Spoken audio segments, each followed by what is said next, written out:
دادگاه شهر سووروف ولایت توله روسیه روز 13 مای سال 2022 یک باره 8 شهروند تاجیکستان را با جرم غارتگری به مدت از 7 تا 10 سال محکوم به زندان کرد. از مواد پرونده برمی‌آید که این گانگسترهای زاده تاجیکستان اساساً هموطنان خود را غارت می‌کردند. با حکم دادگاه عمروف به 7 سال و 8 ماه زندان، پیرنظروف به 7 سال و 10 ماه زندان، بابایوروف به 8 سال و 8 ماه زندان، جورقلوف به 9 سال و 6 ماه زندان، رحمانوف به 9 سال و 8 ماه زندان، توشمرودوف به 9 سال و 10 ماه زندان، چوتوف به 9 سال و 10 ماه و ارتقولوف به 10 سال زندان محکوم شدند. بنا به مواد پرونده اعضای این بند گانگسترهای تاجیک اولین حمله خود را شب 8 نوامبر سال 2020 انجام دادند.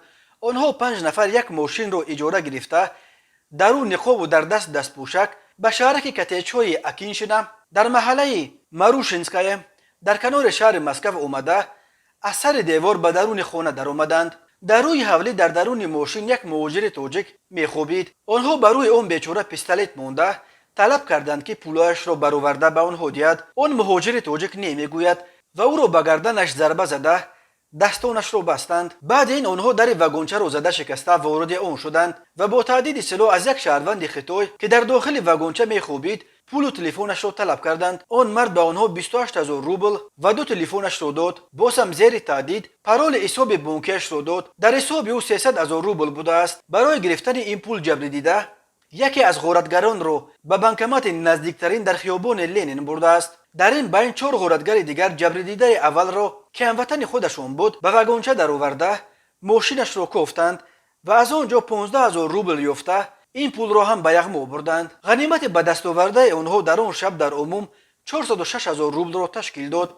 دفعه دوم 23 نوامبر همان سال 2020 اعضای این بند الکی 8 نفر شده در 2 ماشین باز هم در رو نقاب در دستها دستپوشک در یک خانه در دهه کراسنی میخایلووی نویه سووروف ولایت توله حمله کردند. یکی از آنها با خود پیستولت هم داشت. آنها در این خانه را زده شکسته به پشت صاحب خانه پیستولت ماندند و او را همراه همسرش در یک حجره محکم کرده دستانش را بستند. سپس غارتگران خانه را کوفتند ولی یگان سوم نیافتند. به زن تهدید کردند که پولهایش را دهد. یکی از غارتگران با کارد به شوهر این زن حمله کرد و زن از ترس 20000 روبل را که در سومکه‌اش داشت برآورده به آنها داد. غارتگران سپس زن را بسته از شوهر او طلب کردند که پولهایش را برآورده دهد. تحت فشار و تهدید صاحب خانه به آنها جای پولهایش را گفت و غارتگران از آشخانه 807000 روبل را یافته گرفته از آن خانه فرار کردند. ولی همگی چند روز بعد پلیس با ایز گرم این غارتگران را معاین و دستگیر کرد.